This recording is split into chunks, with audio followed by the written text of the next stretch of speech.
Hello everyone, जैसे कि आप लोग को पता है कि हम यहाँ पर आपको गवर्नमेंट प्राइवेट हर तरह की वैकेंसीज के बारे में इंफॉर्मेशन देते रहते हैं। तो एक और वैकेंसी आप लोगों का वेट कर रही है, यह है इंडियन पोस्ट ऑफिस से। आप लोग सब जानते हो कि पोस्ट ऑफिस में जो वैकेंसी आती है वो सेंट्रल लेवल का रहता है, पूरी तरीके से गवर्नमेंट रहता है और आप लोग वेट भी बहुत टाइम से इसका कर भी रहे थे। तो फाइनली जो है अनाउंसमेंट इसको लेकर के कर दिया गया है। जीडीएस की वैकेंसी है ये। कौन कौन से लोग अप्लाई करेंगे, कब से फॉर्म आ रहा है, ये चीजें और आप लोग के कितने सीट इस बार रहने वाले हैं, ये सारी चीजें आप लोग को इस वीडियो में बताई जाएगी। तो वीडियो को लास्ट तक देखिएगा और जो भी इसमें क्वालिफिकेशन बताया जा रहा है, आप अपना क्वालिफिकेशन और सारे जो डॉक्यूमेंट्स बताए जा रहे हैं अपना प्रिपेयर कर लीजिएगा। चलिए स्टार्ट करते हैं। उससे पहले फ्रेंड्स, चैनल पर पहली बार विजिट करें तो चैनल को सब्सक्राइब कर लेना, बेल आइकन को हिट कर देना। यहाँ पे आपको गवर्नमेंट प्राइवेट हर तरह की वैकेंसीज के बारे में, योजनाओं के बारे में इंफॉर्मेशन दी जाती है। सबसे पहले तो मैं आप लोग को यहाँ पर दिखा दूं तो ये इंडियन पोस्ट ग्रामीण डाक सेवक जीडीएस एग्जामिनेशन 2026 को लेकर बात हो रही है। इसका अनाउंसमेंट किया जाना है। अभी अनाउंसमेंट हुआ नहीं है, लेकिन लगभग 30,000 वैकेंसी आने वाली है। इसमें कितने?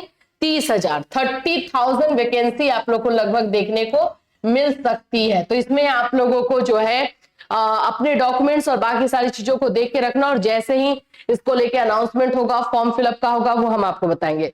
दूसरी जो अच्छी चीज है, इसमें कोई एग्जाम नहीं होगा, मेरिट बेसिस पे आप लोग का सिलेक्शन होने वाला है। तो एग्जामिनेशन का भी इसमें टेंशन नहीं रहेगा। देखिए, सबसे पहले तो एप्लीकेशन अभी स्टार्ट हुआ नहीं है, ये बहुत जल्दी आप लोग को जो है दिया जाएगा और इसीलिए इसका लास्ट डेट भी आप लोग को नहीं पता चलेगा। हाँ, इसका जो ऑफिशियल साइट है उसी साइट से आप लोग को फॉर्म भरना है, विजिट करना है। मैं ऑफिशियल साइट अभी आप लोग को दिखा दूंगी। फीस कितना लगेगा? तो जनरल एंड ओबीसी कैटेगरी को 100 रुपीज लगेगा और बाकी SC ST PH कैंडिडेट को 0 है, मतलब उन लोग का नहीं लगेगा।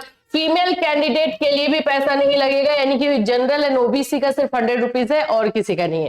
पेमेंट मोड की अगर हम बात कर लेते हैं तो जो है आपका ऑनलाइन ही रहेगा। ठीक है, चलिए आ जाते हैं वैकेंसीज को लेकर के सारी चीजें।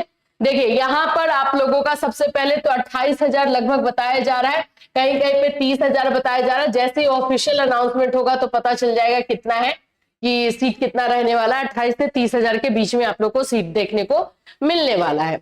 अब दूसरी चीज अगर हम बात कर लेते हैं तो एज क्राइटेरिया जो कि रहता है कि हाँ कितने एज वाले बच्चे फॉर्म डाल सकते हैं। तो मिनिमम एज 18 ईयर्स रखा गया है कि 18 साल होना चाहिए और एज काउंट होगा 1 जनवरी 2026 से, और मैक्सिमम एज जो है 40 ईयर्स है।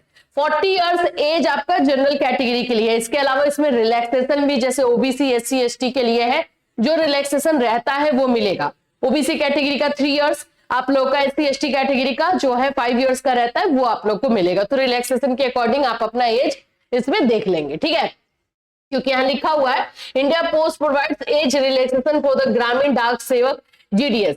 ठीक है, अब ये सारे रूल्स रेगुलेशन के अकॉर्डिंग ही रहेगा।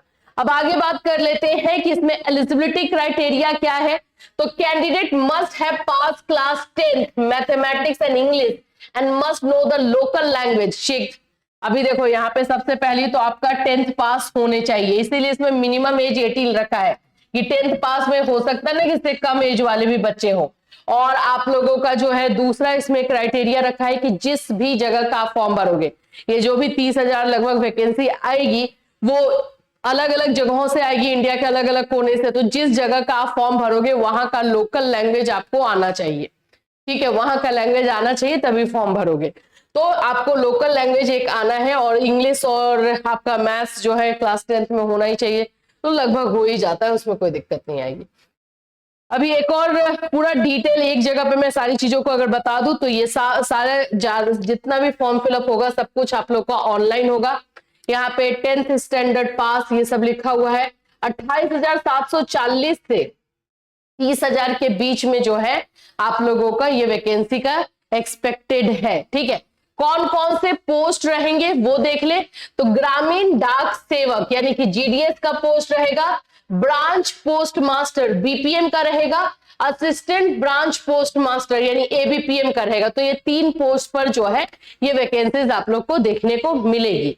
अब यहाँ पे ऑनलाइन अप्लाई आप लोग को जो करना है ये है www.indiapost gdsonline.gov.in। इसी जो है साइट से आप लोगों को जो है फॉर्म भरना है और बाकी सारी चीजें हैं। जैसे मैंने बताया कि कोई एग्जामिनेशन नहीं है, नो एग्जाम, कोई एग्जाम आप लोग को नहीं देना है।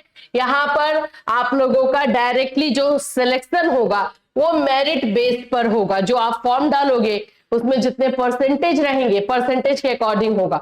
तो भाई देख लेना 10th में परसेंटेज जिनका ज्यादा अच्छा रहेगा उन लोगों को उसमें सिलेक्शन होने का चांस है, तो और कुछ नहीं। यहाँ एक और चीज इसमें रहता है कि साइकिल जो है आपको चलाने आनी चाहिए, ये चीजें इसमें रहती है, बट यहाँ पे जो है मेंशन नहीं किया गया है। जैसे ही ऑफिशियल नोटिफिकेशन आता है तो हम आपको और डिटेल से बताएंगे। ऑफिशियल नोटिफिकेशन भी उम्मीद है कि आप लोग को जल्दी देखने को मिल जाएगा जनवरी लास्ट तक, और ये प्रोसेस हो सकता है कि फरवरी से आप लोगों का स्टार्ट हो जाए। तो इसमें जैसे जैसे अपडेट आएगी वैसे वैसे हम आपको इन्फॉर्म करेंगे। अगर आप 10th पास हो और आपका सबसे पहले तो मान लो कि आप 12th भी हो, ग्रेजुएशन भी हो, लेकिन एज क्राइटेरिया इसमें आपका फिट बैठ रहा है, यानी 40 ईयर्स से आपका कम है, 40 ईयर्स तक के हो आप, तो फॉर्म डाल देना, ठीक है। और इसमें जो है पोस्ट आप लोग देख ही रहे हो, बीपीएम और एबीपीएम का भी पोस्ट है, तो सही है, ठीक ही ठाक है। और सेंट्रल का भाई वैकेंसी है, कोई ऐसा वैसा तो है नहीं, सरकारी नौकरी गवर्नमेंट नौकरी है, तो आराम से आप लोगों को ये सारी चीजें हो जाएंगी। तो इसमें जैसे ही अपडेट आता है आपको हम अपने इस चैनल के माध्यम से इंफॉर्मेशन देते रहेंगे, तो हमारे साथ बने रहिएगा। फिर मिलूंगी, till then take care everyone.